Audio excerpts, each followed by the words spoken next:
Hello, friends, and welcome to Binge O'Clock, the podcast where we watch something and then we talk about it. I'm Joyce Selden, and I've seen almost everything. I'm Danielle, and I've seen almost nothing.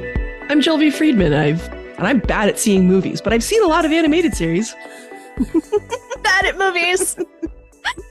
Hashtag bad at movies. Like, I'm really bad at movies. Like, if it came out between 1985 and I'd say like 2003, like there's a lot of like millennial like standbys that I just never saw. Oh, okay. Yeah. Well, I'm going to say I share that experience. That's how this whole podcast got started. Because Joy kept on asking me or making reference to things, and I'd be like, I don't know what this is a reference to. or it's like I've seen all of the media that like riffs on it, so that by the time I actually see the thing, I'm like, oh well, this wasn't very interesting. Like by the time I read Neuromancer, I had already read a whole bunch of Neil Stephenson and like lived through the late 90s and all this stuff. So I'm like reading Neuromancer and I'm like, well, I mean, I understand that this was groundbreaking in 1980, whatever, but I just binge watched all of Futurama, so yeah, it ultimately comes down to, for me, a thing that is highly influential, super great, and then there's that caveat of like, and it was super influential for its time. So the things you've watched since then have probably been super influenced by the super influential thing. So this is particularly bad with science fiction. Like, and I know I'm going to make some people mad right now, but like 2001: A Space Odyssey, I'm kind of like, yeah, I love your long shots. Love them. They're great. I mean, I'm so you got to bored. be in a mood for Kubrick, and that's its own thing. That's fair. Hey, Joy, guess what? Haven't seen it? Haven't seen it. Mark it off your bingo card, everybody. I haven't seen it either, so 2001: A Space Odyssey. Well, that's how we'll break up Gravity Falls. Oh boy. Wow. We're already 5 minutes in. Welcome, friends. For anybody new to the podcast, we are Binge O'Clock. We watch things and then we talk about them. I'm just doing the intro again. But what the show is we watch movies or we watch TV shows, some of which have been canceled. We try not to go beyond 5 seasons because that's a lot of media. But, we generally try to watch things that are interesting, that are highly character driven, that have an impact. Well, on me anyway. That's actually how the podcast started. I was like, Danielle, you need to know more about who I am as a person because we're friends and I desperately need you to know about why I am the way I am. So when I say this line or make this joke, this is in fact where it came from. Right. This has happened multiple times where then we'll record a podcast episode and she goes, oh. And I'm like, right, exactly. This is why I need you to see these things. I didn't watch Buffy until 2010. Ooh. Wait, when did I watch Buffy? Probably 2010. Probably 2010. Wow. So I don't know what that's like. Yeah, well, I mean, I knew the references and stuff, but like I didn't sit down and watch it until then. And I remember thinking of a fanfic series that a friend of mine had written in something that was not Buffy. And realizing just like how much had been stolen from Buffy in the service of this fan fiction. But wait, is it Shadow and Bone? It is not. Oh, okay. It is not. It's to my knowledge, it has never been. It's never made had into anything the serial else. numbers filed off, and it's never been like. I've heard stories about Shadow and Bone. I don't. Please don't at me. I'm not that person. I don't follow the nonsense. But sorry, continue. Oh, but just it wasn't until at that point, like 10 years later, that I was like, oh, this character in this OC and My Friends fan fiction was really just Oz. Yeah. It was Oz just is so Oz. Underrated as like a fan favorite. Very. Not to go on a rant about a show we're not discussing, but I have a lot of opinions. Welcome to the chaos. I have a lot of opinions about Willow and her being like, I'm a lesbian, and the whole like not even ever like discussing the possibility of bisexuality, and just like the complete like whole cloth like, oops, When, with regards like, to remember that crush I had on Xander? Right. Like I genuinely wish about Oz or Xander or any of the dudes that she, was into. I genuinely wish all of you listeners could see my face, because it's like whenever people mention bi erasure, I always point to Willow, because the thing is like that's what quote unquote happened. Mm-hmm. It's just literally what happened. And you have to define, and it made me so angry, because the very first thing that happened once she had a crush on another girl was, no, I had a crush on one girl, and that was my girl, and she's gone. Mm-hmm. And I was like, yeah. Then because you're bi, Willow. And it made me so mad. And then it was like, I mean, fine, you can date Kennedy, but you can't just be like, hello, like girls now. And I'm like, yeah, but you're just I mean, look, we're opening 20-year-old cans of worms here. Like, no, we're on the pulse. One day I will probably do selections from Buffy and watch it, because with the eyes of 2023, it's really hard for me to watch that show on several levels. Yeah. However, it has a time, just like we said, it has a time and a place. And the thing about that show in particular is it gave me a lot of vocabulary. Right. That I didn't actually have. Mm-hmm. And it's it's important. It's a formative show and important, but not the one we're talking about. No. Nope. That's 8 minutes. We're doing great. All right. So good. So good, y'all. So friends, this time we're gonna do not apologize. That's not you. That's chaos. Us. This is the chaos of the show. I told listeners to peek behind the curtain. I told Jill, I was like, please accept our 20% of chaos. I lowballed big time. I'm 40% chaos. It's fine. 40% chaos. That's 105%. So you probably understood that reference, Danielle. Please tell me you understood that. Finally. Okay, yay! You've seen it. You can mark that off your bingo card. Your other bingo card. The bingo cards that say she has seen it versus she hasn't seen it. Excellent. Well, we watched that for this podcast. We did. No, I know. You've seen it because I made you watch it. That's its own separate bingo installation. Did Danielle watch it on the podcast?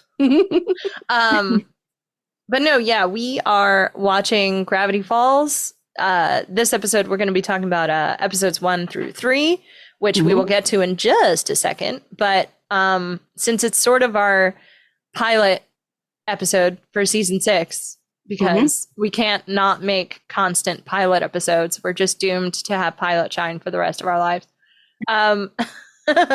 Just to ask a couple of questions of our guest, who actually probably knows most about this show than the other two people on this podcast. Did you watch this as it came out? So. I did. I did not. I brought this upon myself. I actually did not. I did not start watching until, I want to say 2015-ish. Okay.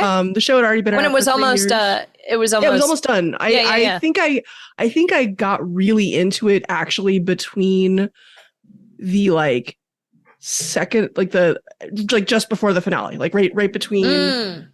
This is a structural spoiler, I guess. The last 3 or 4 episodes of the second season can sort of be watched together as a whole movie thing.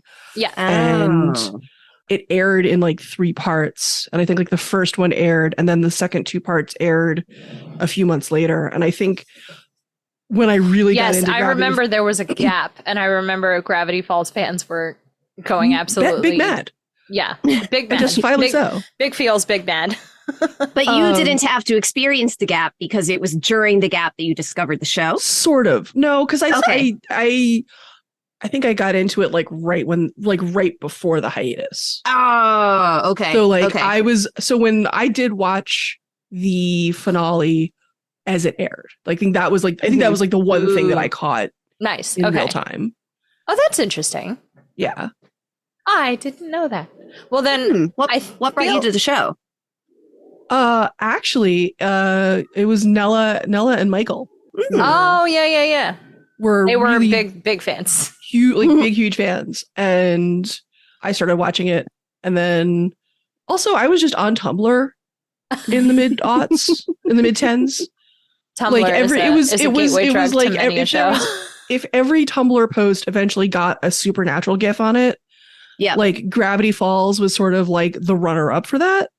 Oh. So it was sort of it was the sort of thing where I was like, I was already in my mid-30s. I wasn't necessarily looking for shows on Disney XD to watch. Not because them. Disney Plus was also not even a thing. Right. Oh no, I definitely watched the first, I think, entire season on the high seas, we'll say. Well, like, and probably in several days, right? Or did you pace yourself? Was it like and I'm going to take a week and just finish this because they're short episodes? I actually don't really remember very well. That's fair. I do remember at the time I briefly had a temp gig. There's a thing called model home hosting out in the burbs where they build. You remember the Bluths? They lived in the model house. Yes. So model home hosting is they hire someone through a temp agency to sit in the receptionist area of the model house, and people will drive up and say, "Hi, I'd like to look at the house." And you walk them to the house, and then you give them a one sheet with the information on the house that also has a card with the realtor with the realtor's information attached. So you are just a person there to make sure no one's like wrecking the place. What an interesting job. Yeah, and it paid not terribly. And so I just they were like, you can bring your laptop, there's Wi-Fi. And I was like, all right, cool. I'm going to watch Gravity Falls and Steven Universe on someone else's dime. This is fine. That's awesome. Yeah. Oh, that's so cool. I love that. That's, yeah. No, if I ever had a job where I got paid to watch something, sign me up. I mean, they weren't paying me to. They were paying me to watch the house. Weren't they? Just what was I watching in the house? Yeah, you were watching multiple things, so you're really good at delegating and multitasking. Yeah. No, I love it. I love it. But yeah, I had, and you know, when you're on Tumblr in that period of time too, just like depending on if you were drifted towards Welcome to Night Vale. Sure. I know that was a big thing. I am actually not into... They have the same DNA. So yeah. Interestingly, so here's some fun trivia. Gravity Falls and Welcome to Night Vale both premiered on the same day. Really? They both premiered on June 15th, 2012. You know, I listened to a solid amount of Welcome to Night Vale. As did I. Really? Solid amount. Yeah. I listened to it before I watched Gravity Falls. Ooh, okay, yeah. So, and to the listeners, I have the Gravity Falls Wikia open. Like I do know, just sort of without having to look it up, that it's June 15th, 2012. But, you know, I also am like looking at it on a website. I know trivia, but also I have notes. I have my cheat sheet. If we had to sum up, you know, I know Nella usually has a really great description of Gravity Falls, which is like, you know, it's a really good show for to show that like one weird summer before you're a proper teenager or like on the cusp of teenagehood, and you just have like a really weird summer because too many things are happening. Yes. That's a very sentimental but accurate description of the show. Right? It's, you know, it like I always forget how chaotic the show is, but ultimately like it's just about two kids just having adventures. Yeah. In a weird summer. Exactly. I describe it as Twin Peaks for kids. Yeah. Oh, okay. Well, yeah. Twin Peaks is not for kids. Spoiler alert. Twin Peaks is not for kids. Not for children. Do not play Twin Peaks for your children. I do not endorse this plan. I watched it as a child, and as a child who watched it, I do not recommend. Do not recommend. Do not recommend. Again, time and place. It had a time and a place, and only adults should watch that show. But yeah, it's basically like if someone... Oh, sorry. No, go. Oh, it basically if someone took like Twin Peaks, The Simpsons, The Critic... I mean, right now we have Lower Decks, which obviously wasn't around when this happened, but I feel like Lower Decks energy is real big from this. I feel like Lower Decks is one of those, you know, Gravity Falls walked so Lower Decks could warp speed. Yeah, exactly. But like it wears its influences very much on its sleeve, and it's very interesting to watch as an adult because Alex Hirsch, the creator of the show, is like a year younger than I am. Or a year or two younger than I am. So like all of the he's making all of the same references I would. Which I do think is interesting. It's definitely interesting watching this as an adult versus as a child. I would be really curious to see a kid's perspective, unless it's just kind of like, I liked it a lot, which is also valid. I will save the meat of it, even though there's not much of it, for when we actually do watch the finale. But when the finale happened, I posted on Facebook that I watched it and that it was like pretty, it was pretty heavy. And I had that same reaction, Joy, where I was like, what would it be like to be, 8, 10, 12 watching this then? And a friend of mine commented that her son had watched it and like it really moved him. And I'll go look up the actual quote for when we get to the finale. But like, oh yeah, no, I would love that. But it was like really interesting to I don't have a child, I don't have kids, so like watching, hearing how a kid reacted to it was really interesting. Yeah, no, I'd be really interested to see. I mean, I think that way about Steven Universe and Centaur World and things like that, where I'm like, but how is a kid's brain internalizing this? Because my adult brain is like, thank goodness there are shows like this geared at children, because they address so many things, and they address trauma, and they address all these things, and in the most interesting possible way. Sondheim. I was like, how are the kids going to learn about Sondheim without Mr. Greg? That's what I need to know.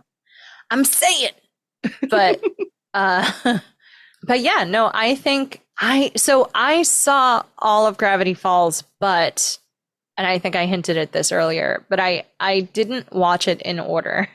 Because I had a lot of different friends who were like, yeah, I had many different friends who were like, you need to watch this. And they would show me random episodes, which you can kind of do with this one, because not all of the episodes, it is pretty episodic at times. Yeah, it's an extremely episodic show. Yeah, it's very Monster of the Week. It's very like pick and choose. But just like, I mean, Steven Universe has its like real big feels episodes. Like that's how I got hooked on it, because my friends who knew me were like, no, I need to play Joy the real big feel episodes. And then she will go back all by herself and watch the entire show. Basically. For some reason, Gravity Falls didn't get me in the way I think it got other people.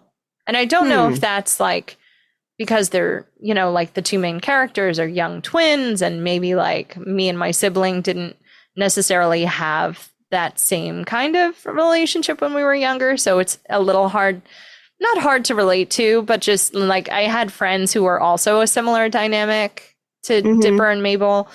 But like there was something about it that I was just like, I don't know if it's too much chaos all at once. That was just hitting me at a certain period of time in my life. And I was just like, I don't know. So what's weird for me is, and we were saying this off the pod, that much like Danielle was like, yes, I've watched Fringe and I don't remember what happens when. So we're just going to we're just going to try and go as it happens. I'm a little bit like, yeah, I don't remember what happens in season 1 versus season 2. So I'm genuinely going to try to just be like, I'm not going to spoil anything, because I'm going to imagine that I don't remember what the heck is going on. And that's how we're going to get through it.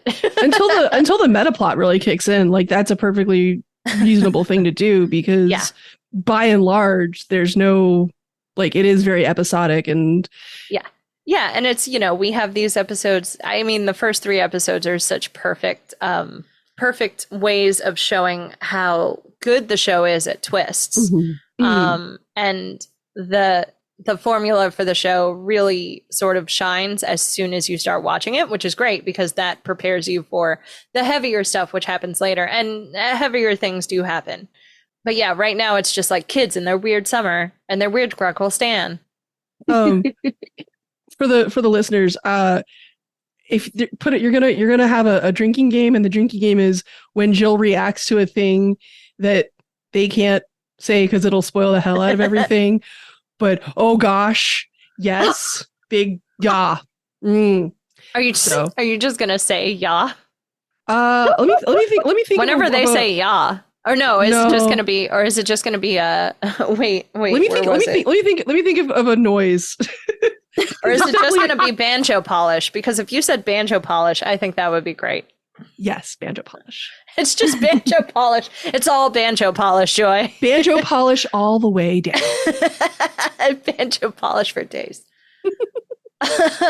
I feel like we can get into the episodes. I think we can sink our teeth in. I just want to give a little bit at the top. So Gravity Falls is available on Disney Plus. It went from 2012 to 2016, but there are only 2 seasons. Congratulations. If you haven't watched any of it, you can now binge all of it. They're only about 22-minute long episodes. And, really solidly well done. You've got Kristen Schaal, you've got Jason Ritter, Alex Hirsch, as we've already mentioned, Linda Cardinale. Like you've got like creme de la creme of voice acting. The greats. So good. And Alex Hirsch created it, right? Alex Hirsch created it. It was Alex Hirsch and Rob Renzetti, I believe. Okay.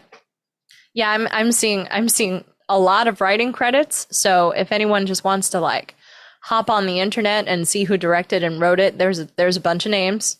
I recognize some of them, but I'm sure they're all brilliant. It's very funny. I would say it's probably a comedy above, whereas Fringe was more of definitely a horror TV show, horror sci-fi with a capital H.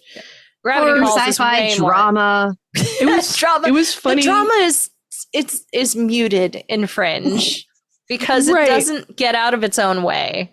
But we've already talked about Fringe. What's going to be interesting, actually, is since y'all watched Fringe somewhat recently, I think. Yeah. When my partner and I did a Fringe mostly rewatch, we didn't finish the last season, so oh well. When we rewatched Fringe, it was like, oh wow, this is just Gravity Falls, huh? But wait a minute. And then you start doing math. Right. And it's well, the funny thing, sorry, go ahead.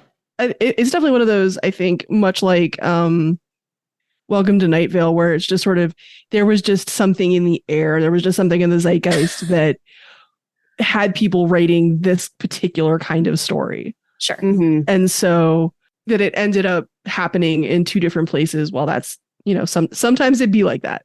Yeah. And what's great about that is when I was watching Fringe, so I watched Fringe as it aired, and I always said it's like the X-Files, but way more monster, weird pseudoscience.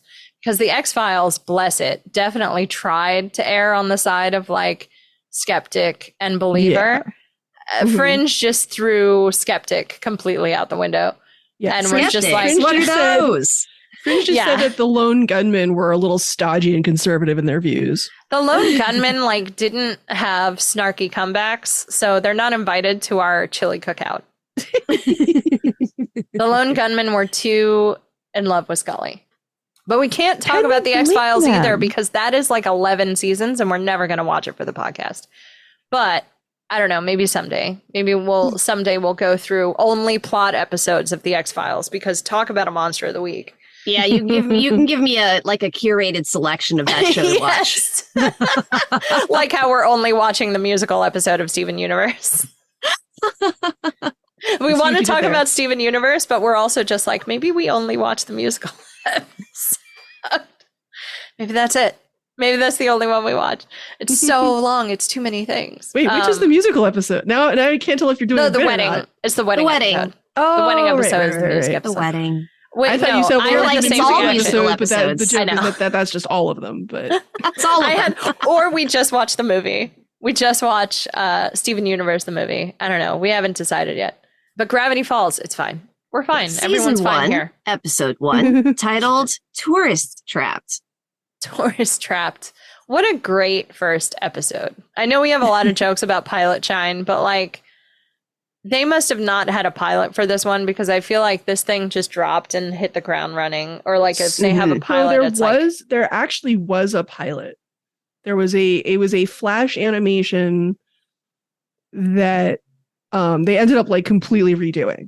That sounds about right for the show. But there was a pilot that the art's a little choppier because it's flash animation. It's not hand drawn. Grunkle Stan looks a lot older. He's giving more Professor from Futurama than like a fun uncle who can still chase after the kids. Yeah, exactly. I think to your point, Julia, I think that they got a lot of the kinks out in that shorter pilot, like proof of concept thing. Yeah, that's what it feels like. It feels like this is a very polished, which makes sense, right? Because it ended up being on Disney. I'm sure there were like rewrites and redrawings and re-voice acting, to make sure they got it right before they actually released it. But yeah, that first episode, man, I feel like, because I keep looking at the time, I feel like we can sort of talk about all of them kind of generally. Okay. With like talking about the mystery and talking about how that changes the characters we meet. Okay. So like for the first episode, Tourist Trap, I just love that you instantly know exactly who Dipper. Well, okay, first off, you know exactly how chaotic the world that Dipper and Mabel have just been dropped into, because we get a real, I bet you're wondering how we got here. That's literally what my notes say. Yeah. Great minds thought alike on that one. because 100% do I believe Alex Hirsch, influenced by all those 80 films, was like, this is how you start a thing. Right? Is there any other way? 1,000%. And I love that we get this chaos right off the bat of like these two kids in a golf cart being chased by Shadow. Yeah. Giant shadow above the tree shadow. But like we get really good instant characters of Grunkle Stan, Dipper, and Maple Pines. We kind of meet Zeus a little bit in the first episode. We kind of meet Wendy, but not really. But like we really get to know those three. Not even Grunkle Stan necessarily, although not so much. I love a charlatan who knows he's a charlatan. Yes. Like, man, like any time that can happen, I'm just like, yes, here for it 1,000%. And I love that he's just like, we just make stuff up to scare people. Like, please don't believe the BS stories we say. Like, what is the company line on fan theory and fan discussion in this? Well, no, because that's fair. Because there's a really great. So, like I said, Gravity Falls was like a peak Tumblr kind of fandom. Sure. And so you would end up with just like miles of reblogged, like community fiction where like someone will be like, here's a fan theory. Here's someone reblogging building on that fan theory. And then like it'll sort of keep going. And I just remember there was a really great one about how like Grunkle Stan is magic. But it's a very like mundane kind of magic where if you put money in the sack, it'll disappear. Where like he's not lying, but the magic is in his charm. Yeah. Yeah. His charisma is turned up to, 11. Yeah. And charisma was the dump stat on Grunkle Stan. Yes. I mean, no, I love that. I would be very interested to also know if there's any fan stuff that drops that's sort of like, either behind the scenes on the show or like, the fan theories that were like, we wanted to get it right. Or like the outlandish ones that are like, well, that's interesting, but also completely left field. But I feel like a show like this can really, we're also happen to be recording this right as season 2 of Good Omens has dropped. So I'm also, my brain is just like, I mean, sometimes fan theories are interesting and important. And sometimes, did you pull that from the text or did you pull that from a thing you wanted to happen? Oh, we need to discuss that off the pod. We ended up on this off ramp because we were talking about Grunkle Stan and internet discourse around Grunkle Stan. I think I do love the idea that fan theories crop up, because I love that when that happens. I genuinely do love when that happens in a cartoon, because I'm like, but cartoons are also just magic, because you can't do the things cartoons do in the real world. So like, I love the idea that it's like, yes, of course he's magic. I mean, they're all magic, but yes, of course, especially Grunkle Stan is magic. And his high status charisma, and we love him for it. But yeah, no, we kind of get to meet him. We more get to meet Dipper and Mabel. And I love that we instantly get like Dipper is the nerd, Mabel's the jock. And this is how they like genuinely support each other through their lives. Yeah. I posted on Tumblr a while back. There are two kinds of Virgos. And it's just Dipper and Mabel. And it's just Dipper and Mabel. They are Virgos because their birthday's August 31st. That's the joke. I mean, correct things are correct. It's like the two genders. Autism and ADHD. Like it's but like, and I especially love that the first mystery we get is well, I also like Mabel being in love with everybody is my favorite Mabel. May she live 1,000 years. But like I love that the first thing we get is like Mabel has fallen in love with this boy. And you're like, first I was like, he looks much older. Like he looks like an older teenager, and I got nervous. Yeah. And then it was like, oh wait, maybe he's actually a zombie. That's actually worse than what I was thinking. And then it's like, no, wait, he's 5 gnomes in a trench coat. What a great twist. Right?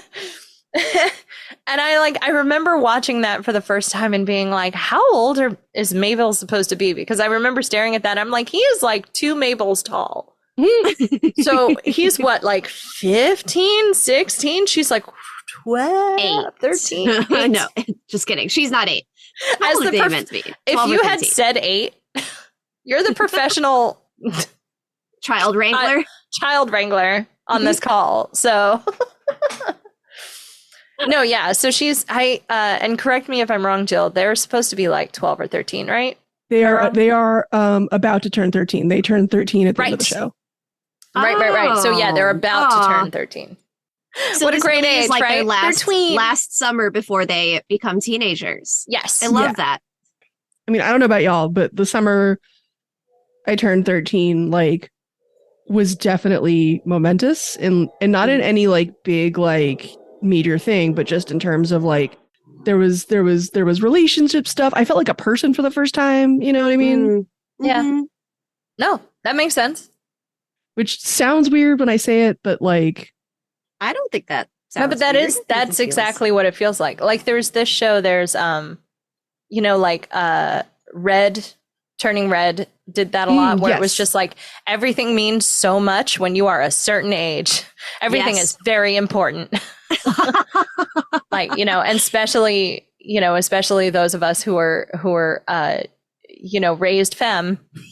It's like, but now we become women. Like when we hit 13, and it's just like, oh yeah, no, I remember that weird summer. Just being like, I guess I'm a woman now. Woot woot. just going completely feral. Well, in this show, I think I actually wrote down somewhere that how everything in this show is feral. Oh, chaotic feral.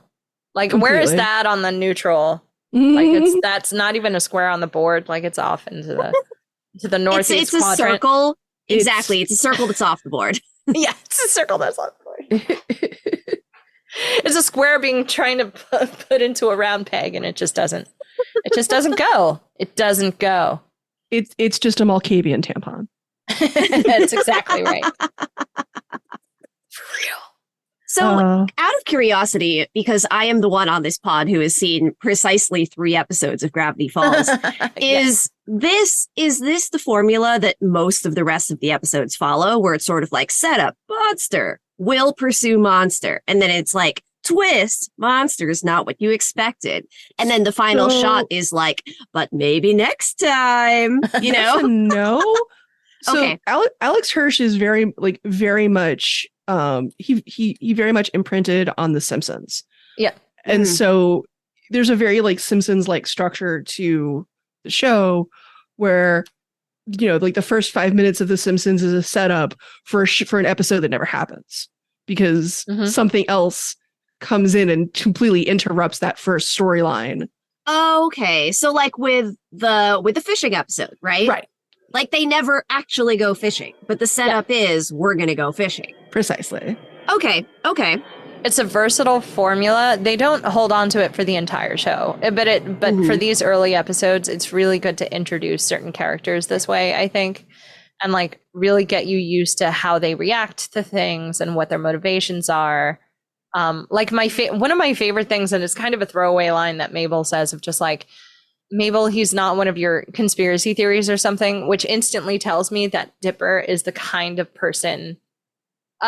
Dipper, he's not one of your conspiracy theories. When Mabel's like, he's not a zombie, calm down. Yeah. And like, my favorite thing about that is like, Dipper obviously just does this. Like when they're at home, like just has these wild theories. And I'm like, I love that for you as a character. I'm going to be adorable. Yes. He's going to be dreamy. And you're not going to ruin this with one of your conspiracy theories. Yeah. I love that, like, that's how well it's established so quickly.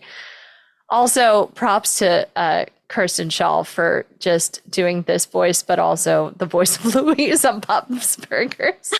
Well, that was, I think Gravity Falls is where I sort of became a complete Kristen Shaw stan. Yeah. Because I feel like that is also true of me as well.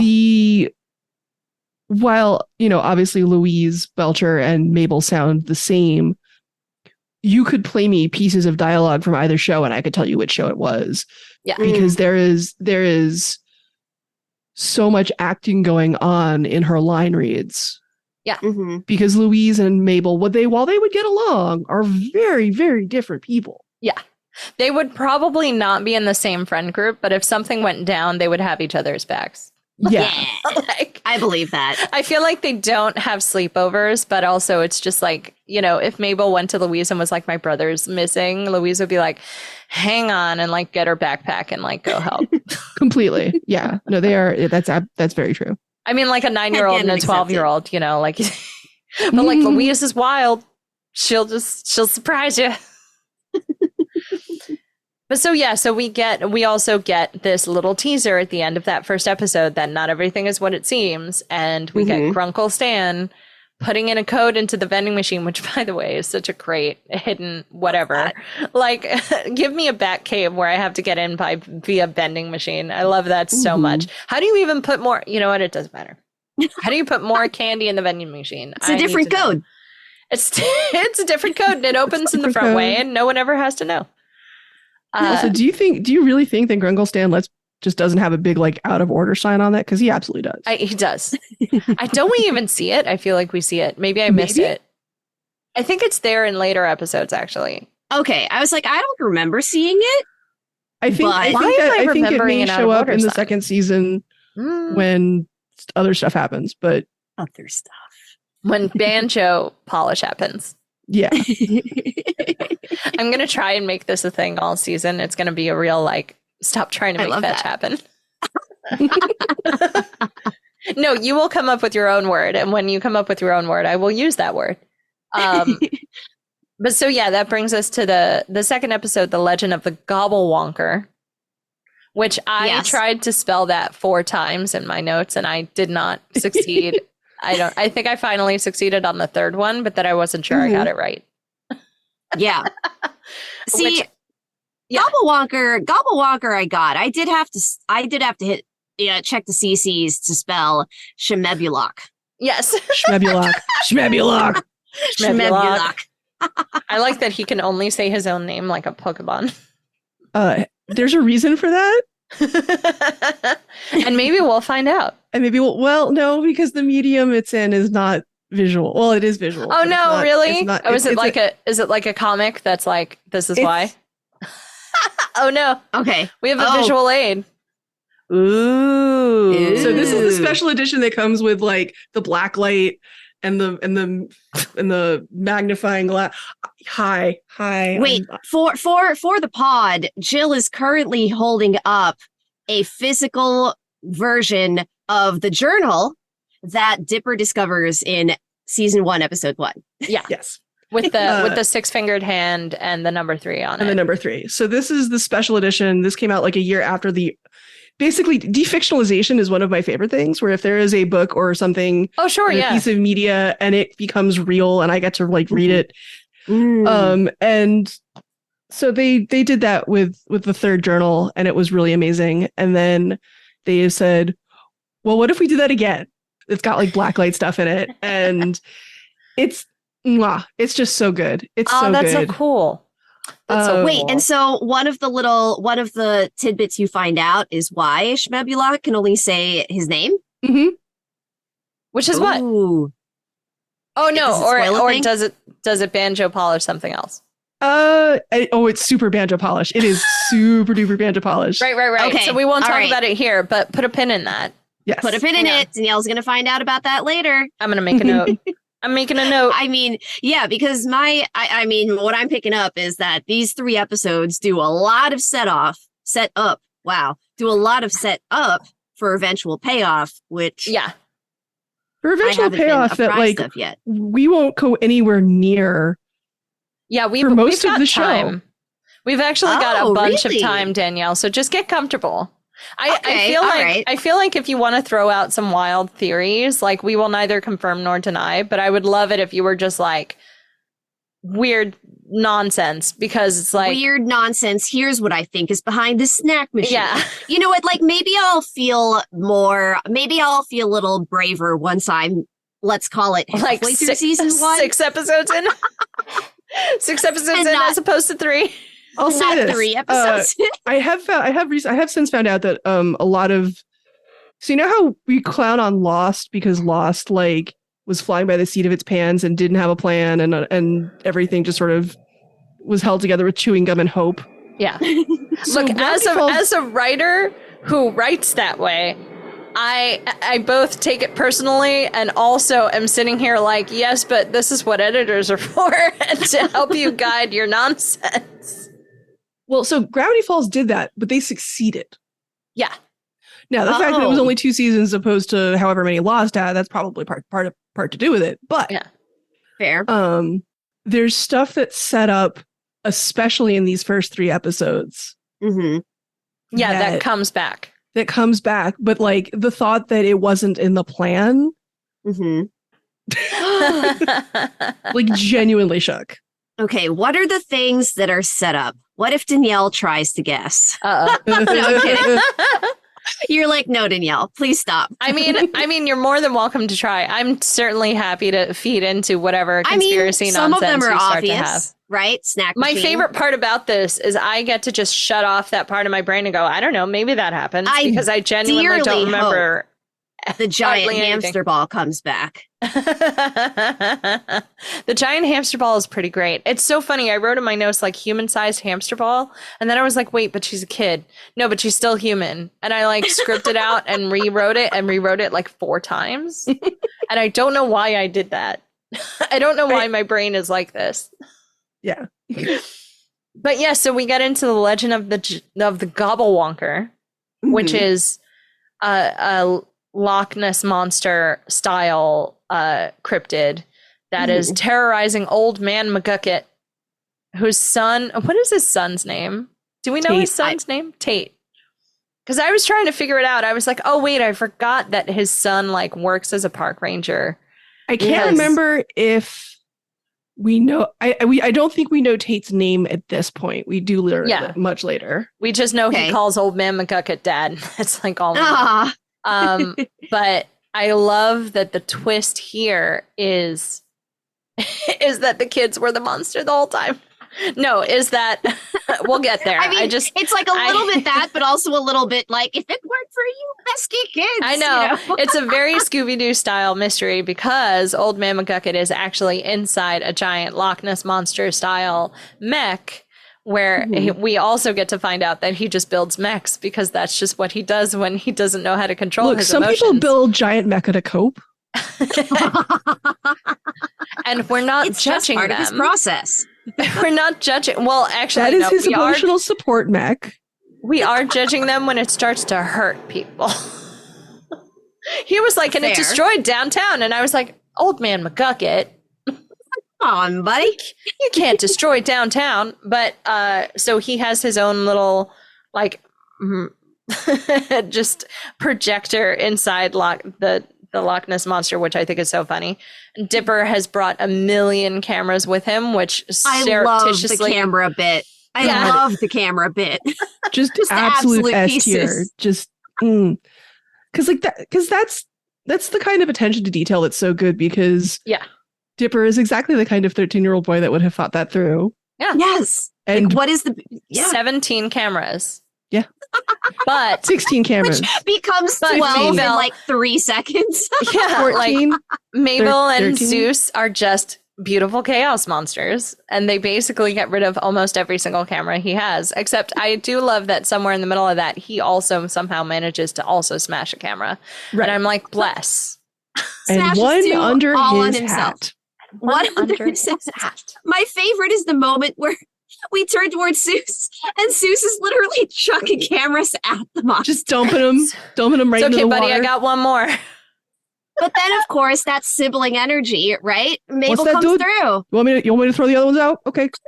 Oh, the cameras. Yeah, okay. The cameras. The cameras were also my favorite, because even when we see the pictures they take, I got a very nostalgic moment of like, oh yeah, they did used to take pictures exactly like that. I was very into disposable cameras when I was a kid. It was my thing. I would just like have a disposable camera on me whenever we did anything, and I would take pictures of the most random nonsense BS stuff. It was so funny. And I was like, I don't know what I thought I was doing, because none of them were artistic. None of them were actually interesting. But like my sister would always be like, did you just take a picture of cars? And I was like, yeah. Why? I don't know. Because I wanted to. I wanted to take the picture. Because it was there. Because it was there. But yeah, so I had a real visceral reaction to having probably too many throwaway disposable cameras. You know, he's so downtrodden about it. And I love that, like, the takeaway is poor old man McGucket is like, I just wanted to be included. You know, sometimes we get too old and we don't know how to share our feelings and be with the ones we love. And they're like, we should go fishing with Grunkle Stan. Like, we're the ones who messed up. It's our bad. We done did it. Zeus says it. I guess the real lake monster is you two. Because you're the real monster is you. Yeah. No, Zeus. In my head. This is going to be like a common thing. Zeus is like the voice of, so there's a character in like classical theater of like the clown, or like somebody who tells the truth but they tell it with a joke. Zeus is like a classical character out of theater, and I hope someone has written a thesis about Zeus, because he deserves one. Like Zeus is like the I see everything, I know nothing. Like the characters don't actually. That is no such thoughts, a good way. Empty. That's such a good way to describe him, because even in the first, like in the first episode, right? He's the one who brings Dipper through the mystery. Yep. And gives him weapons at the end, baseball bat in case you run across a pinata. You never know. And he also breaks the fourth wall in the second episode with that little like, wait, my side character?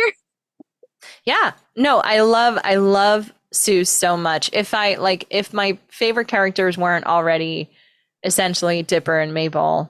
Yeah. Actually, I don't know. Grunkle Stan's kind of up there too. But like Zeus is my favorite side character. I stopped trying to pick favorites, because how can you pick amongst your children? yeah. Well, each character means something different to me for different reasons. Oh, that's fair. I could see that. And you know, they're all special in their own way, and they're amazing. But yeah, so they end up coming back and hanging out with Grunkle Stan. And I also forgot to mention this part too, because I think we really get like this lovely vignette at the end of episode 1 where Grunkle Stan is like, you know, he had a good day, and he's like, take one item of whatever you want from the gift shop. Yes. And I think that's his way, in the way that, you know, older relatives will just be like, you know, here's your, you know, $20 check for your birthday. Now spend some time with me, you know. It had that energy. And he plans this fishing trip, which they don't really go on, but it's still sweet.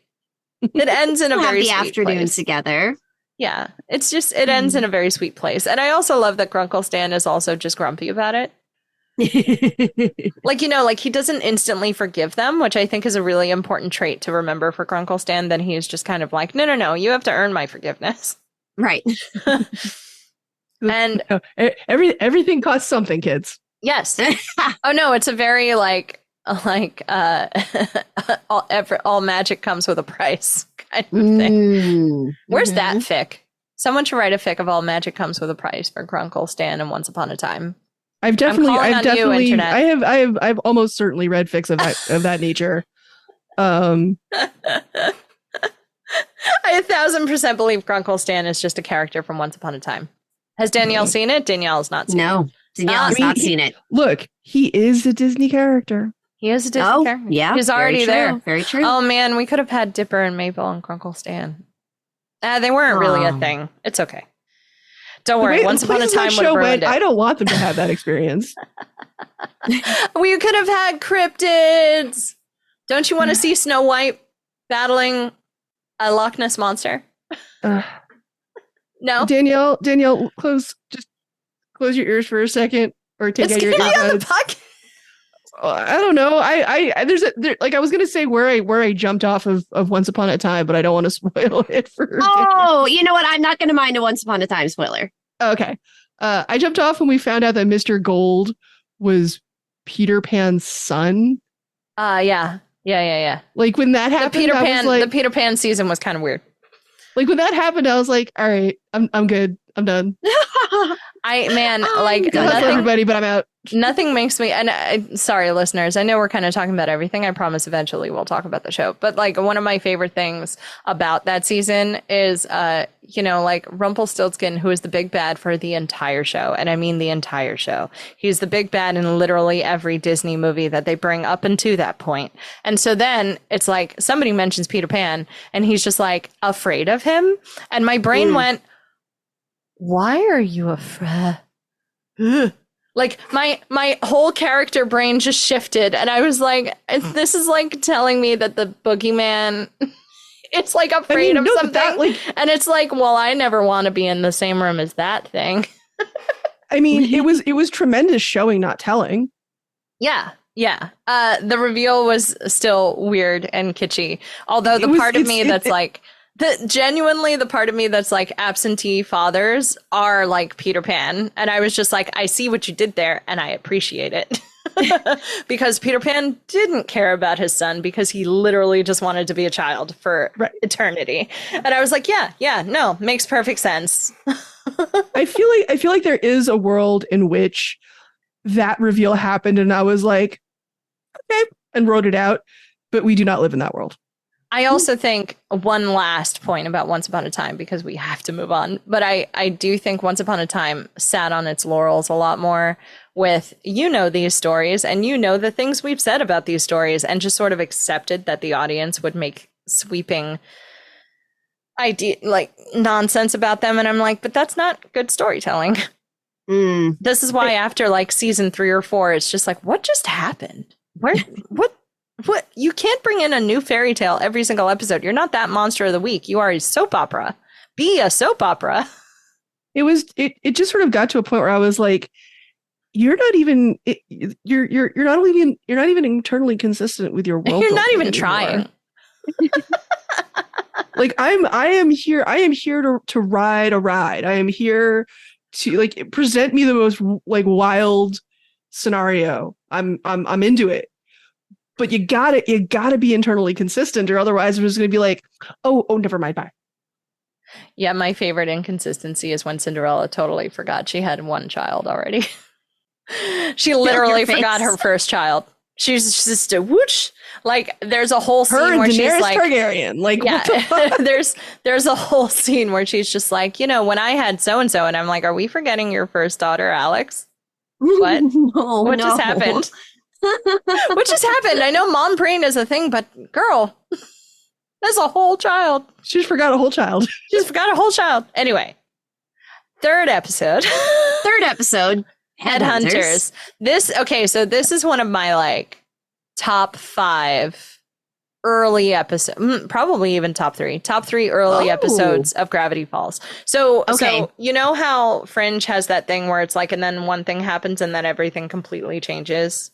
Right. There is eventually a twist that comes that totally changes the rest of the show. Without Banjo.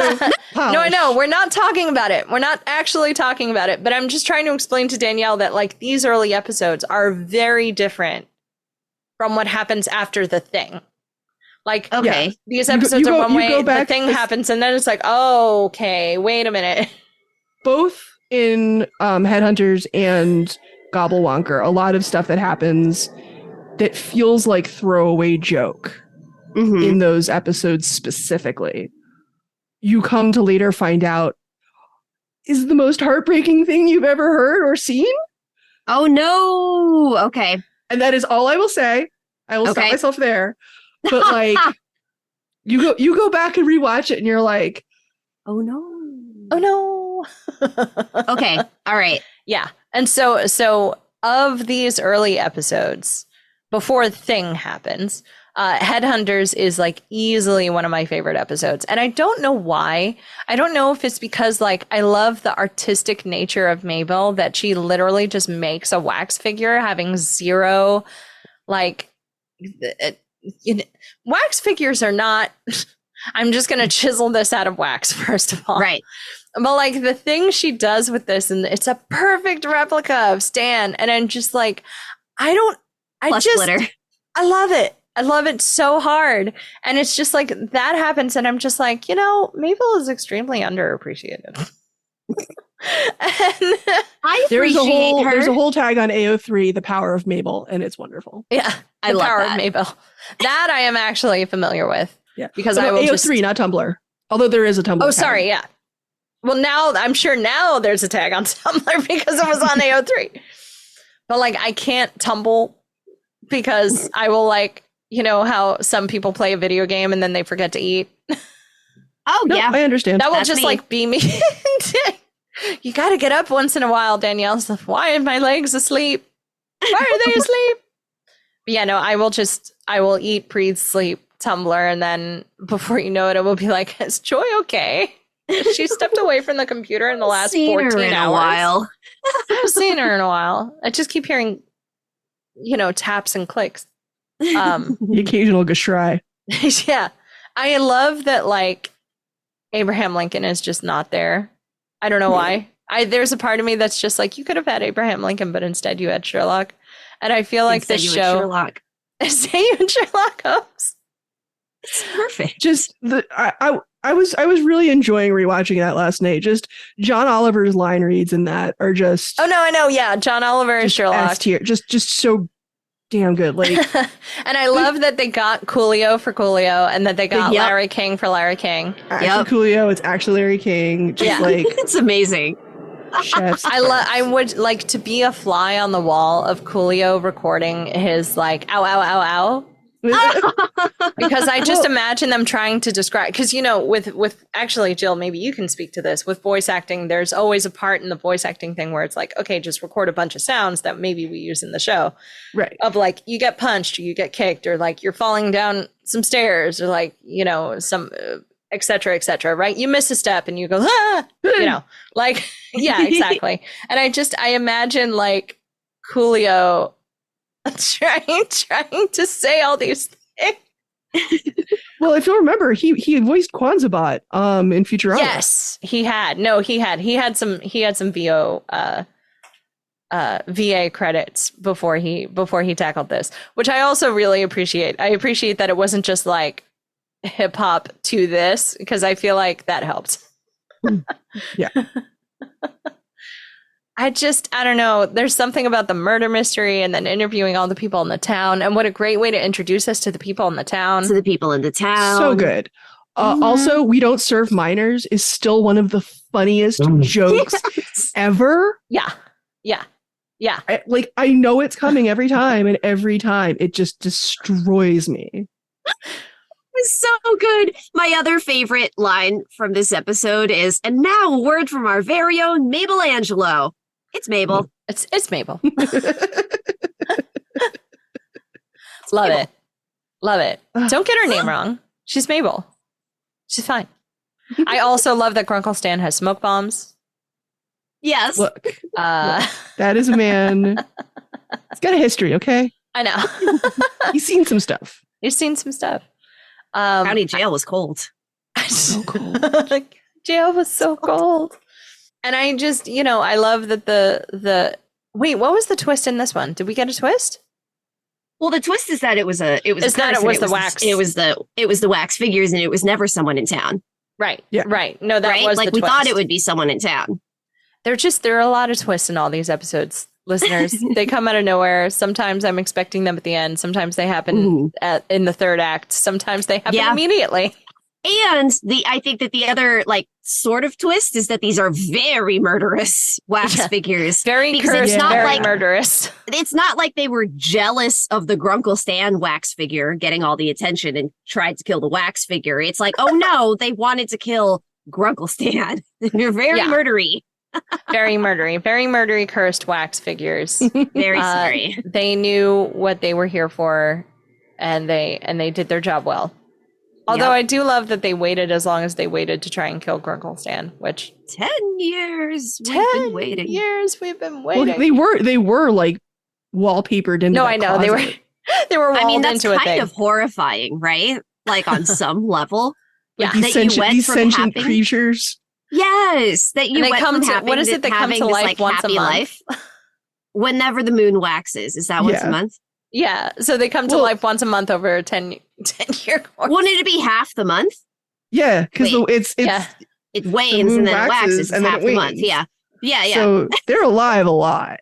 They're alive a lot, and they're just I would be slowly driven crazy. I mean, I think that's what we saw happen. Yeah. Yep.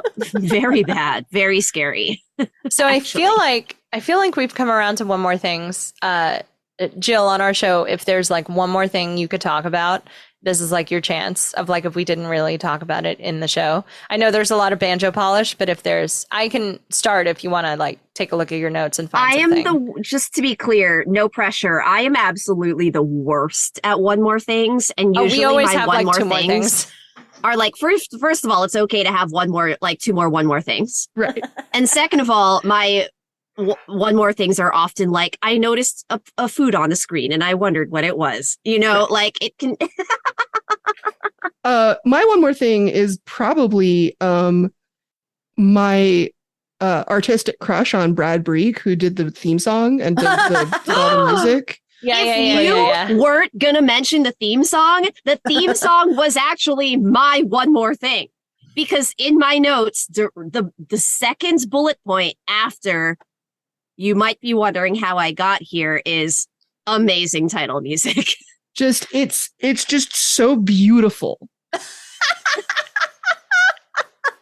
It's unfortunate that this isn't a visual medium, Jill. I feel like people are losing something without seeing your face. Well, maybe you can do screenshots or something, but maybe we can do a screenshot. It's because he also did the music for Starverses and I believe Owl House. And he's just so talented, and it's just so beautiful, and he has just such a sense of place and purpose. And there's an episode coming up soon. I won't say which one the episode is, but there's a very deliberate reference that's made. Mm-hmm. All right, we're going to be talking about it in the next episode, but there's a very deliberate musical reference made that in the commentary track for that episode, they're like, oh yeah, he was totally doing this. And I was like, I knew it.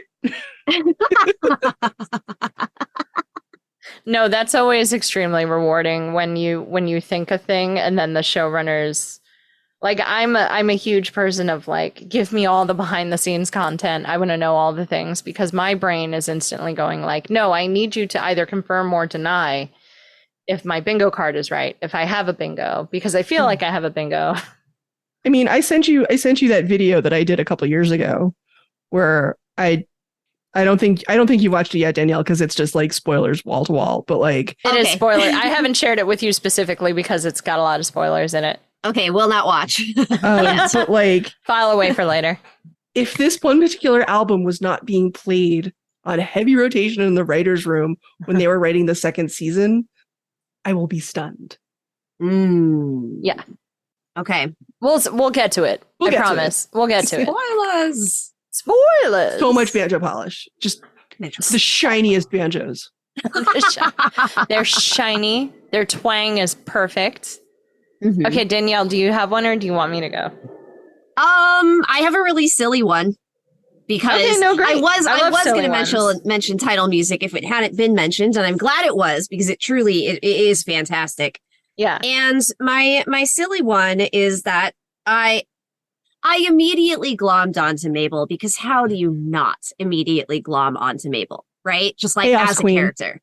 Just so beautiful. Her sweaters, her love of glitter, her fascination with all things boy, but also grappling hooks, right? Like everything about her is perfect. Yeah. And my other extra lovely tidbit about her is that she's really bad at math, and I appreciate that. I didn't think that's where it was going to go, but I appreciate that that's where we landed. I love that. That is where we landed. Part of the lore of this podcast show is that Danielle, am very bad at math. And so I appreciate the splitting the $1,000, and that's $250. That's $250. You felt seen. Yes. I did. I as a side, one more thing. I love her love of cats. Well, did you think I was going for the glitter cat sweater? Because I mean, that was a glorious sweater. If I thought you were either going for that or the fact that, like, when we first meet her in the past, when they first grab her and bring her to Grunkle Stan's house, she's holding a cat. Yeah, the thing they grab from her, is a cat because you can't bring your cat with you. You cannot bring your cat. That cat looked so relieved that she was leaving too. I know. Out there. That's one of my favorite she parts. Like picks up the cat and like squishes it, and it does not want to be squished. Like it's just Elmira, but like, but weirdly positive, and would probably let you go, maybe, but like wait until you accepted it. Speaking of fictional things becoming real life things, does that cat sweater exist somewhere on the internet? Because I would purchase that cat sweater. Probably. It's got to be on Etsy. Yeah, there's probably on Etsy. There's a lot of merch, both official and official. Mm-hmm. There's actually a website called the Mystery Shack that sells a lot of merch for various animated shows. Obviously, it started for Gravity Falls. And then they branched out. Yeah. You should share. You should when this episode goes up, you should share some of your merch on social media. I think that would be pretty great. You would be like, hey friends, check this out. Well, unfortunately, most of it isn't for sale anymore because it's all out of print at this point. I have a thing that I absolutely love from like Loungefly, and it's a Disney thing, and it's the most beautiful print, and they don't do it anymore. But I was like, I got my one thing, and everyone's like, I love that, and I'm like, thank you, it's mine. Thank you. No one can ever get it again. No one can ever get it again. It's the Disney. I want to say Disney princesses, but it's other costumes also. But it's mostly Disney princesses, just their dresses or their costumes, and like hung up on a rack all next to each other. And it's like subtly Disney, which is why I like it, because like you wouldn't know if you didn't know, you know. And like those are my favorite merchandise pieces, where I'm just like, if you know, you know. Same. And then you could just also kind of, you know, wear it to visit your grandparents or whatever, because whatever, it's a nice shirt, you know. Yeah. But my one more thing. Okay, so I have two. I'm so bad at this. I apologize. One more thing. I have a silly one, which is Stoic Monthly, which Tate is reading, McGucket's son. And I don't know why I love it so much, but I love that he's reading a magazine called Stoic Monthly. It just tickled me so much that I had to pause the episode because I had stopped taking notes. Well, the show is just like production designed within an inch of its life, where like every everything sign, is full. Every magazine title, every book title, like, and like everything. We're also in the Phineas and Ferb universe of like just everything is stuffed in so that it's just snakes every time you open the jar, you know. Is it the same universe as Phineas and Ferb? Like, I wouldn't even question it. Well, no, but like it's I maybe that's one of my headcanons, but like I interpret the energy to be the same as Phineas and Ferb. Like the are completely different. Sure. I'm not going to sit here and be like, it's Phineas and Ferb, like maybe they go monster hunting and maybe they actually do find monsters, but that's not the premise of the show. The premise of the show is two brothers and their older sister and doing weird nonsense and their sister trying to bust them. Right. And like That's it. It's a little Pinky in the Brain and a little bit Gravity Falls. And I think that's what I like about it. But the show itself is full. It's just, it's heavy. It's heavy with stuff. Like, I remember a friend of mine being like, it just broke physics. And I was like, yeah, the show does that. Like, you grab, like, there's one beautiful scene that I can remember distinctly where Perry the Platypus grabs a bunch of clothes from a bunch of different racks, goes into a dressing room, comes out wearing absolutely nothing that he grabbed. Yeah. And like, I see it so clearly in my brain, and I'm sitting here like, but that I feel like they, much like, you know, Mabel and Louise would be friends, quotation marks. I feel like Phineas and Ferb and Gravity Falls would get into some really wacky hijinks. 100%. I would also read that AO3 if anybody wants to write that. I'm pretty sure it's been like, so because it was a fan. Well, because it was a fandom in the mid tens, there was like a whole like Super Hulock kind of thing. Only it's I'm sure. Pine Scone, where it's Over the Garden Wall and Gravity Falls. Oh, I would believe that. I love that. I would 100% believe that. And then my other slightly more serious, in giant quotation marks, serious thing is if you have to get rejected by someone, get rejected by Mabel. Yes. Because the way she lets down the gnomes is actually really sweet. Just like, I mean, you know, I thought I was going out with a teenager, but you're like 5 gnomes. And that's weird. I'm sorry.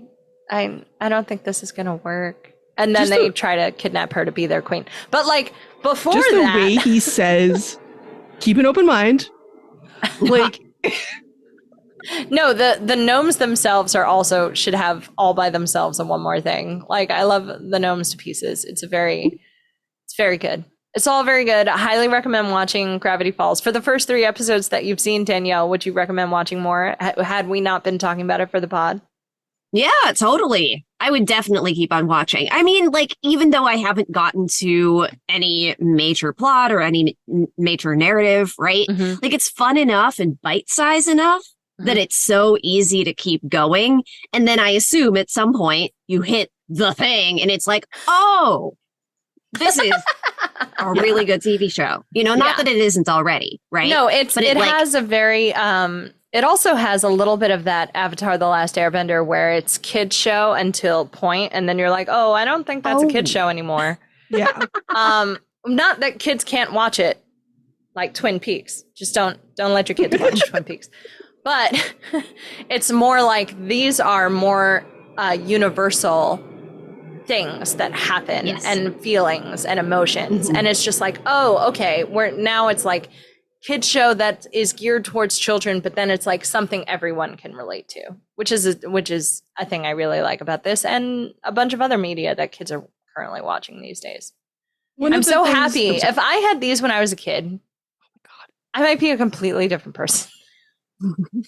Like, I think about how much Gravity Falls became my personality when I was 30 mama.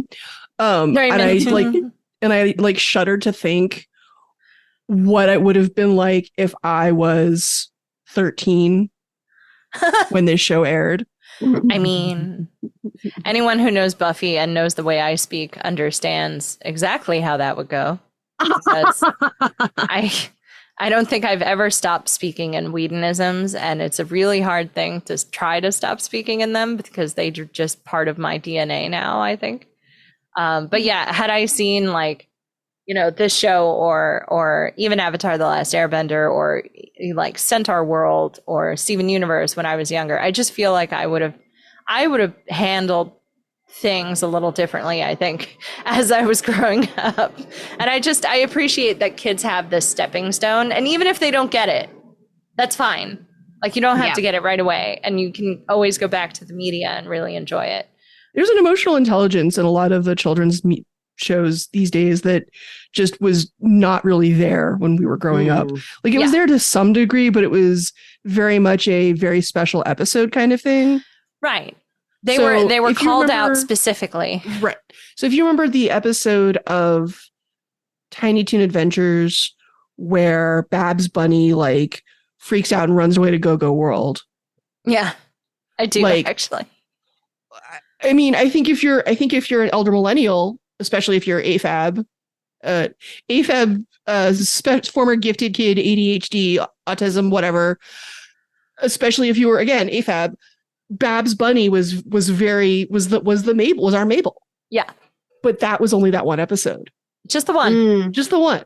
So you only had that one episode where it was like really dealing with the heavy thinking and heavy lifting of what it meant to be a person like Babs Bunny. Mm-hmm. Whereas when you have shows like Gravity Falls, like Centaur World, like Steven Universe, Owl House, etc., like it's like that very special episid is just woven through the whole story. Yeah, is a through line. Exactly. Yeah.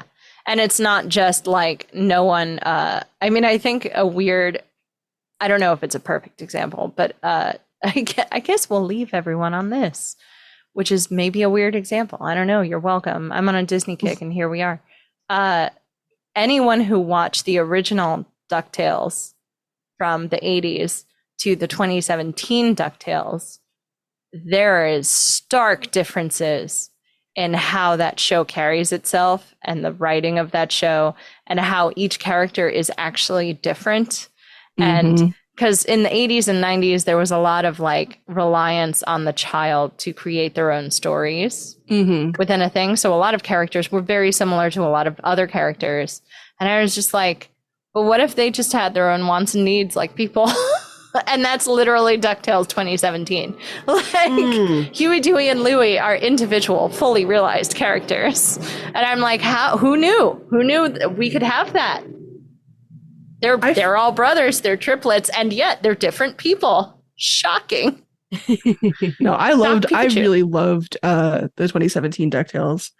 Yeah, I only recently became obsessed with it, and I'm still trying to get my wife to watch through it with me. And I'm just like, you need to. She's been spoiled a bit for the end, but I'm just like, no, you need to see how it unfolds because I have a lot of feelings.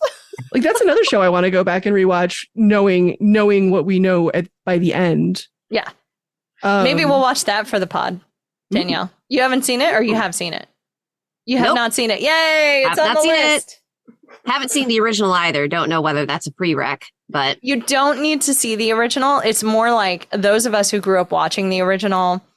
It's a little bit like, imagine if all the characters, all the airbenders from Avatar: The Last Airbender all sounded alike and all had the exact same interests and all did the exact same things. And it was just different lines coming out of different people on the screen, but they were essentially one person. As opposed to like all the different airbenders that actually exist in the Avatar world, where they each have different wants and needs. Like, look at Aang's son's family, like how they are all individual people and fully realized creations. And it's just like, you could have had this the whole time. But I also understand that like children's media is an ever evolving thing, right? Like you look at something like Sesame Street and you have like, well, our viewership is much younger. Our viewership is in the middle. You have to account for that. But I'm also just like, or you could have also just given us fully realized characters and maybe the kids could have just gotten a little older to watch it. Right. I mean, it's the Muppet Show thing where you wrote on several levels to attract the attention of the little kids, the tweens, and then the parents. Yeah, you know, absolutely falling off their chair because, oh my gosh, they put this in a children's television show. Yeah. Because I'm curious to know, Danielle, if you have not already had this moment for you in Gravity Falls. They show this to children moment. Because there are that moment. You have not had that moment. You're going to have that moment. You're going to. Okay. You are going to. There's a couple of jokes that are like also just kind of throwaway jokes that I feel like kids also just wouldn't necessarily catch. Yeah, like nothing that has happened so far has made me think like absolutely not. There's a moment towards the end of the first season that when it happened, my partner was like, "This is a children's kids show." See? My point. Okay. Not a kid show. When that moment arises, I will let you know.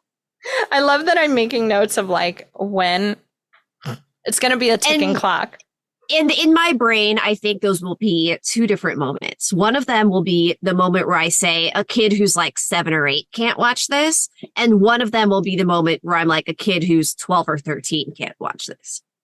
That's probably because those are two different things. Those are two different age gaps. No. That makes sense. That makes sense. Because honestly, the moment that that happened for my partner, the moment is just unsettling. Like there's no other way to describe it. It's just a really like creepy moment. Yeah. And you don't have to be any age for that to be like a weird for that to be creepy. Yeah. It can creep you out at any age. Okay, but that's close to the end of season 1. Yes. Which we'll get to in a couple episodes. Very excited. Jill, do you have anything to plug? Do you have social media you would like to share with our listeners? Yes. So if you are on Blue Sky, I am on Blue Sky, MX Labradorite, which is also where I am on a couple other places. I have a YouTube channel, which I will provide the links for. But if you just spoilers for Gravity Falls, just heads up. Yes.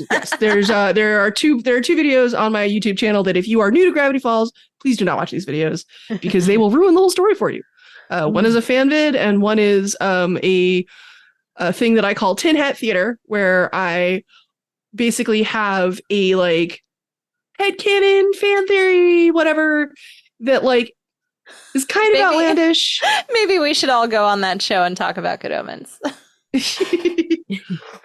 So there's currently only one episode of Tin Hat Theater on my YouTube channel. I am writing a second one. It has nothing to do with Gravity Falls. It actually has to do with Glee. So hey, love that. If you're gonna have cursed content, you have to go like all the way to Glee. Yes. Yeah. That is very cursed content. Correct. These are correct statements. Yeah. I'm also on TikTok as Mix Labradorite. Yeah. And in the episode descriptions, we'll be having different ways where you can find Jill. Yeah. On various social media platforms. Yeah. Sorry. Twitter is dying. No, I'm not. I feel bad for all the artists. Yeah. Who, where it became a real staple of like how you got out your name, and now we have to move on to the next thing, and it's not great. It's not great, Bob. Nope. I also have a video on my channel called Internet Colony Collapse where I talk about this exact problem. It's like a 7 or 8 minute video. Have fun. My makeup's terrible. I had fun with it. Perfect. I look like Pris from Blade Runner, but like after a really bad night. Like a bad night. Like capital bad B. Night. Bad night. Like a bad night.